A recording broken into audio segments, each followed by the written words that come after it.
Hello everybody, I'm NintendoRainbow, and today I'm going to be reading fanfiction. Not just any fanfiction, but ProtonConroy fanfiction.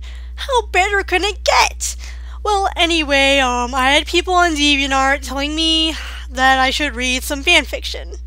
Well, I told them I wanted to read some fanfiction, so they submitted some fanfiction I should read, so here I am reading The Bet, a ProtonConroy two-shot.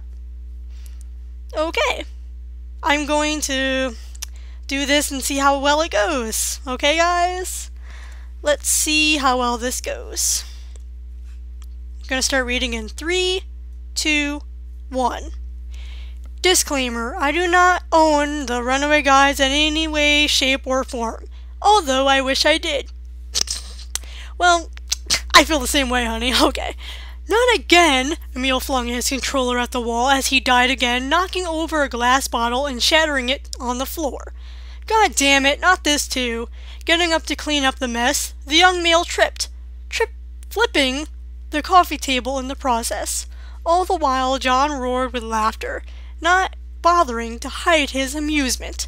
Shut up, Proton, Emil huffed, shuffling to sweep the broken bottle into the trash can and returning to the game.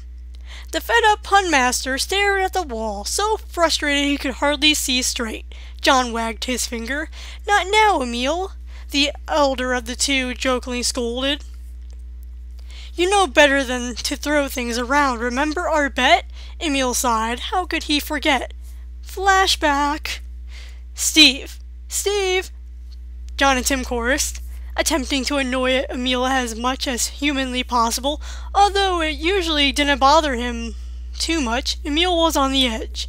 Just shut up, my God, is that too much to ask? He burst out, throwing his hands in the air. John smirked, seizing the chance. On one condition, you have to stop making such bad puns and stop losing, or else I'm gonna get to use the name, understand? Emil nodded. Anything was better than being tortured like this, especially by the one he cared for the most. God, I suck at reading today. Well, anyway, end of flashback. Emil whimpered, knowing what was coming. John smirked, continuing on his little hopping spree. So, how does it feel to be renamed Steve? If you don't get the reference already, Steve the Pikmin, and Emil doesn't really like them people bringing it up. Okay, on with the story. Emil ground his teeth and growled in his Chugga-Conroy voice, No! John's smirk grew, starting to show hints of blinding white. Emil felt weak. He always loved that smile. Yes, John whispered, staring into Emil's eyes. John, I have to tell you something. John perked, seemingly interested in his friend's confession. Emil opened his mouth to speak, but no words came out. Tears starting to form, and he looked away. I can't.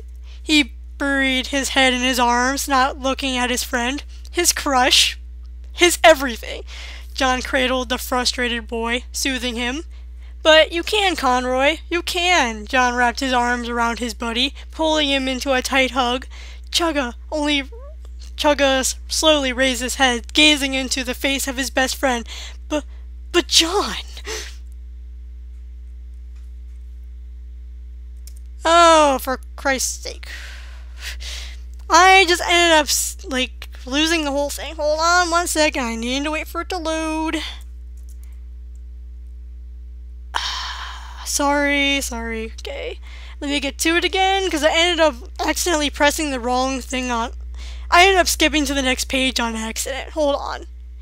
Don't worry, I didn't read it yet. Okay. Their eyes locked, both of them looking away. John's heartbeat quickened. A blush creeped into their faces.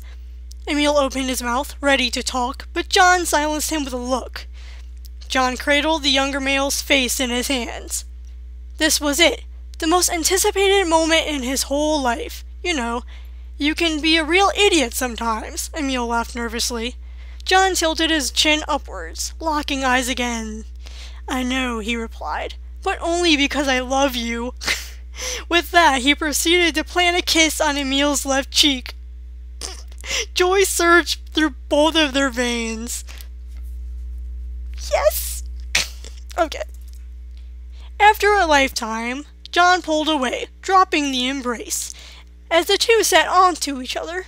Next to each other. I wish. Okay. Hands barely touching. Emil kept stealing glances at his newfound lover. Without warning, John leapt at him, pinning him down on the sofa, yelping in surprise. Emil was cut off by greedy lips pressing hungrily against his. Kissing back, he felt John's tongue begging for entrance. Oh my gosh, I forgot this was a smut fic. Okay, I'm reading. He teased, fighting back, but only willingly gave in John's dominance, allowing the elder to explore his mouth. Through at the bliss, they missed the door slamming. Guys? A shocking Tim questioned. The two lovebirds went flying apart, unable to face their good friend. I suppose you're going to tell me it's not what it looks like, Tim joked. Setting Gatorade down on the table, John and Emil flushed a deep scarlet, knowing they'd been caught. Tim continued to stand awkwardly. If it helps, you two were obviously in love, Tim suggested, as if trying to tell them it was fine. However, shocked he was at the moment. How long you been together? Approximately 3 minutes ago, when he called me Steve. Emil pouted, slugging John in the arm. John laughed, lightening the atmosphere. After a good few minutes of nervous giggles, Tim grabbed his keys. Just to let you know, I support you no matter what, John smiled, pulling Tim for an embrace. We appreciate it, he breathed graciously. Yeah. Tim smiled assuringly. I'm liking this fanfiction so far. Okay. But it really makes no sense. Emil and John kissing, all because John makes fun of Emil, and then they get to kissing. What? You could have put more into that part, you know. I'm not trying to be a bitch or anything, but really, you should have put more into that if John and Emil are gonna fall in love. It's like making them fall in love over a freaking cookie. Okay, I gotta stop ranting. Okay. Let me read again. As it's a bad time, I'll be at the hotel, ready to record when you are. I'll leave you to your, funny business, Emil smiled. Thanks for being such a great friend, buddy, he thanked him as the door closed behind their friend. John turned back to his lover. Now, where did we leave off? Emil blushed, knowing where exactly this was headed, as he read his fair share of fanfiction, like me, in one fluid motion. John's polo shirt and Emil's Mario shirt lay in a heap. Actually, Emil's the one who wears the polos. If you're gonna write fanfiction, make sure you know about the people first before you write fanfiction about them. That's what really pisses me off. Out of character. How could you do this? Okay. I have a heart for ranting, as you can tell. Okay. Leaving the two in just their jeans. John's arm rippled as he traced the hand of the younger boy, who shivered with delight. The fingers found themselves below the belt, tenderly massaging the bulge which now throbbed in delight. I can't read this. Okay.